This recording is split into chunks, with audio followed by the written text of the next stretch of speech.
چند مسائل اور بھی ہیں جو ملک کے اندر موجود ہیں۔ ایک تو ہندوستان کے اندر مسلمانوں کی صورتحال مسلسل تسلسل کے ساتھ گزشتہ لگ بھگ 10-12 سال سے مسلمان ہندوستان کے زیر عتاب و زیر عذاب ہیں، اور ان کے خلاف تشدد پیدا کیا گیا، ابھارا گیا، بڑھایا گیا، پھر اس تشدد کو ان کے اوپر ڈھایا گیا، اور اب اپنی انتہا پہ جا پہنچا ہے، اور مقدسات اسلامی کی بے حرمتی کی گئی ہے، جس کے نتیجے میں ہندوستان میں ایک احتجاج شروع ہوا ہے۔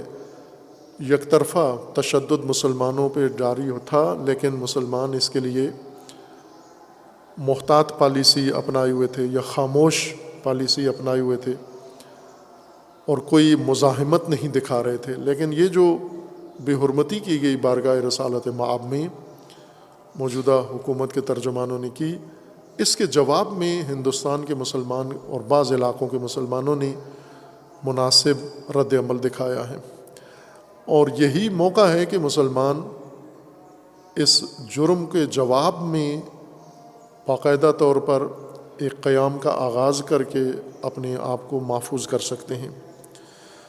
یعنی یہ صرف ایک مذمتی احتجاج نہ ہو، بلکہ ایک مزاحمتی احتجاج کی شکل اس کو مل جائے، تاکہ یہاں سے آگے مزید بات نہ جائے۔ خوب ایسے میں ہندوستانی مسلمانوں کو ہر چند یہ بے حرمتی بہت تکلیف دہ ہے پوری دنیا کے لیے، اور ہندوستانی مسلمانوں کو یہ ایک موقع فراہم ہوا ہے۔ میں اپنے ہندوستانی بھائیوں کے لیے، بہنوں کے لیے یہ عرض کرتا ہوں ایک تاریخی ماجرا، تاکہ اس سے وہ سمجھ جائیں کہ ایسے موقعوں سے کس طرح فائدہ اٹھایا جا سکتا ہے۔ ایران میں انقلاب شاہ بہت مسلط تھا، مودی سے زیادہ طاقتور شاہ ایران کے اندر تھا، اور شہنشاہ کے خلاف کمیونسٹ تحریکیں بھی چل رہی تھیں، مذہبی لوگ بھی فعال تھے، لیکن شاہ ٹس سے مس نہیں ہوتا تھا، اور عوام کسی میں شامل نہیں تھے۔ عوام بھی خاموش تھے، علماء بھی خاموش تھے، اور تعلیم یافتہ طبقہ بھی، اور باقی لیبرل سیکولر سارے لوگ خاموشی سے اپنے اپنے گھروں میں بیٹھے ہوئے معمول کی زندگی گزار رہے تھے، اور شاہ اپنی حکومت کر رہا تھا۔ ایسے میں امام نے قم میں شاہ کے خلاف تقریر کی۔ اس تقریر کے بعد ایران کے معروف قومی اخبار، اس کا نام اطلاعات تھا، ابھی بھی ہے وہ اخبار موجود ہے، سرکاری تھا، ابھی بھی سرکاری ہے، روزنامہ اطلاعات۔ روزنامہ اطلاعات کے اندر ایک کالم نگار نے امام خمینی کی توہین کی، توہین آمیز مضمون لکھا، کالم لکھا، اور اس توہین آمیز کالم کا چھپنا تھا ملت ایران ساری بھڑک اٹھی، وہ آتش فشان پھٹ پڑا۔ اس توہین آمیز کالم نے اس سوئی ہوئی ملت کو اٹھا دیا، خفتہ ملت کو جگا دیا۔ انہوں نے اس توہین کے مقابلے میں علماء بھی نکلے، عوام بھی نکلے، متدینین بھی میدان میں آئے۔ جب لوگ میدان میں آئے تو شہنشاہ نے ان لوگوں کو سرکوب کرنے کے لیے فوج بھیجی، اور فوج نے قم میں اور چند شہروں میں ان مظاہرین کو شہید کیا، گولیاں چلائیں۔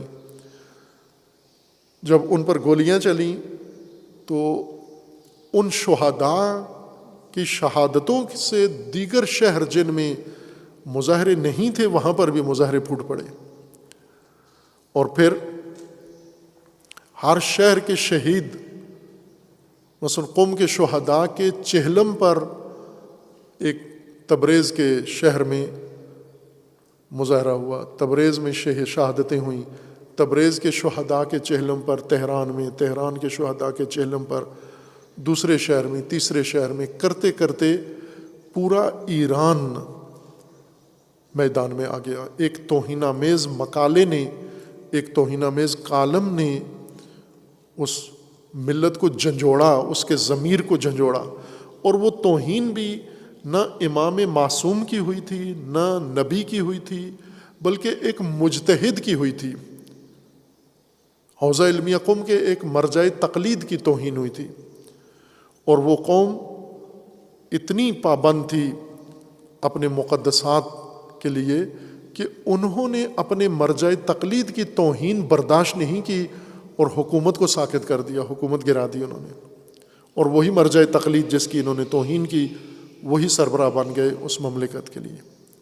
یہ تاریخ ہے، پاکستانیوں کو تو ضرورت نہیں ہے ایسی تاریخ پڑھنے کی، ہندوستانیوں کے اوپر بیت رہی ہے۔ اس تاریخ کو پڑھیں کہ بعض اوقات دشمن ایک حماقت کرتا ہے اور وہ اس ملت کا ضمیر جھنجھوڑنے کے لیے ایک موقع بن جاتا ہے، اور یہ جو توہین ہندوستان میں ہوئی ہے یہ مجتہد اور مرجع تقلید کی نہیں ہوئی، نبی اکرم صلی اللہ علیہ وآلہ وسلم کی توہین ہوئی ہے، اشرف الانبیاء کی توہین ہوئی ہے، خیر البشر کی توہین ہوئی ہے، امام المرسلین کی توہین ہوئی ہے، اللہ کی ذات کے بعد سب سے عظیم مرتبہ اور ہستی رکھنے والی شخصیت کی توہین ہوئی ہے۔ اور ہندوستان میں یہ موجود ہے، یہ توانائی اور جو حماقت ان متشددین نے کی ہے یہ اس ملت کے ضمیر کو بیدار کرنے کے لیے استعمال ہونی چاہیے، اور ہوئی ہے۔ اب یہاں پر آپ توجہ کریں کہ ہندوستان میں علماء، مرد اور سیاسی سب سے زیادہ اس وقت میدان خواتین کے پاس ہے، اور وہ میدان بھی جوان خواتین، لڑکیاں جن کو کہتے ہیں ہم، ان دختران اسلام نے اس میدان کو گرمایا ہے۔ پہلے بھی ایک خاتون تھی جس کے حجاب کی، جس کے بارے میں انہوں نے بدتمیزی کی تھی، سابقہ ایک کردار سامنے آیا تھا، بہت معروف ہوا تھا، جی مسکان نے جو غیرت دکھائی، بہادری دکھائی، شجاعت دکھائی، اور ان متشدد اوباشوں کے سامنے نعرہ تکبیر بلند کیا اور پھر ڈٹ گئی اس کے اوپر۔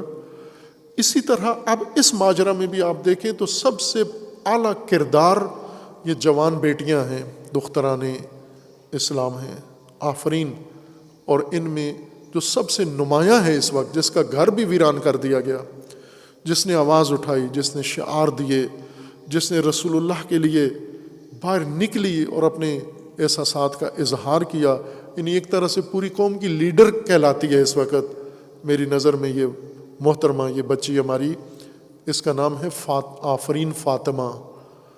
آفرین فاطمہ نام ہے اس کا، آفرین ہو اس کے اوپر، واقعاً آفرین ہو، اور نفرین ہو ان پر جن کے اندر اس بی بی جتنی بھی غیرت نہیں ہے۔ اس وقت اس نے باقاعدہ قیادت کی ہے اس سارے سلسلے کی، اس کا گھر ویران کر دیا گیا ہے بلڈوزر لا کے، صرف اس وجہ سے کہ اس نے رسول اللہ کی بے حرمتی کے خلاف احتجاج کیوں کیا ہے۔ اور یہ توجہ رکھیں کہ ہندوستان میں مردوں سے یہ کردار متوقع تھا، علماء سے یہ کردار متوقع تھا، لیکن کبھی خدا ان خواتین سے بھی یہ کام لے لیتا ہے جب مرد چوڑیاں پہن لیں یا جب مرد نہ ہوں اس قابل، مردانگی کھو بیٹھے ہوں، پھر خواتین میدان میں آ کر میدانداری کرتی ہیں، اور یہ کی اس بی بی نے یہاں پر۔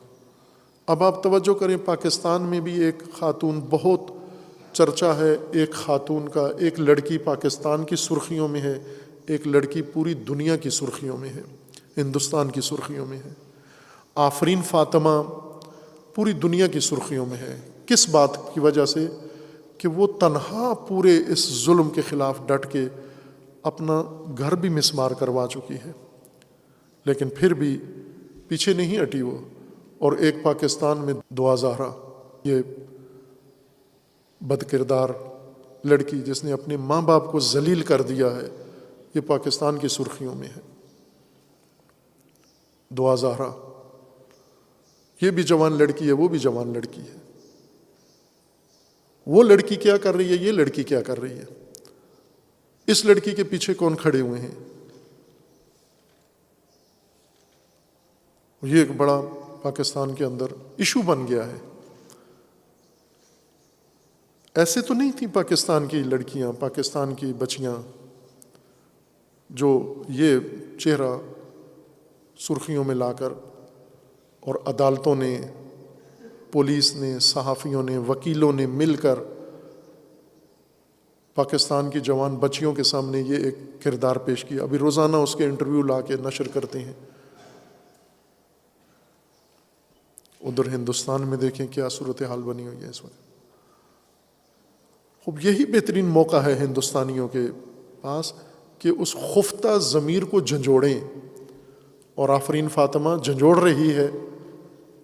اگر نہ بھی اٹھا کوئی تو کم از کم اس نے اپنا فریضہ انجام دے دیا ہے، اور 20 مکان مسمار کر دیے ہر شہر میں. جو بھی اس بے حرمتی کے خلاف بولتا ہے، ہندوستانی حکومت بلڈوزر بیچ کر اس کے گھروں کو مسمار کر رہی ہے. اور یہ سارے تیل پیدا کرنے والے ممالک اور زیادہ تیل سستے ریٹ پر مزید ہندوستان کو بیچنے کے لیے آپس میں مقابلہ کر رہے ہیں.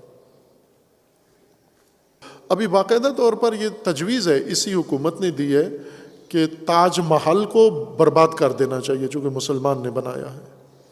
تاج محل ہندوستان کی سب سے مرکزی نگین ہے، معروف ترین جگہ ہے. انہوں نے یہ فیصلہ کر لیا کہ جس طرح بابری مسجد ایک بلوے میں انہوں نے تباہ کر دی تھی، تاج محل کو بھی تباہ کر دیں، چونکہ اس سے بھی مسلمانوں کی ایک نشانی اور یادگار ہے. مسلمان نفوس کا قتل عام کر دیں. ایسے میں یہ جو بے حرمتی ہے، بجائے اس کے کہ اس بے حرمتی کے نتیجے میں مغلوب ہو جائیں، اسی بے حرمتی کی سزا دینے کے لیے ان کو ایک قیام ہندوستان کے اندر شروع ہو سکتا ہے. آفرین فاطمہ نے جس کا آغاز کیا ہے، آفرین زہرا نے یا آفرین فاطمہ نے آغاز کیا ہے. اور اس طرح کی غیرت مند غیور بچیاں اور بیٹیاں، اللہ تعالیٰ ان کی عزت محفوظ فرمائے، ان کی جان خدا محفوظ فرمائے ان کے درندوں سے، ان کے خاندان کی اللہ تعالیٰ حفاظت فرمائے، اور ان کے گھروں کی اللہ تعالیٰ حفاظت فرمائے. ہندوستانیوں کو یقین ہو جانا چاہیے کشمیریوں کی طرح کوئی بھی تمہاری مدد کو نہیں آئے گا، کوئی بھی نہیں آئے گا. جتنا ہندوستان کشمیر پر، ہندوستان پر، مسلمانوں پر ظلم کرے گا، مسلمان ہندوستان کی تقویت کریں گے، مودی کی تقویت کریں گے. اور ابھی تک یہی کیا ہے انہوں نے. کوئی قرارداد کسی اجلاس میں، اسلامی ممالک کے سربراہوں کا اجلاس تک نہیں ہوتا ان مسائل کے اوپر، چونکہ ہندوستان کی منڈی ہاتھ سے جاتی ہے ان کے. اس لیے یہ بے غیرتی کا عالم ہے.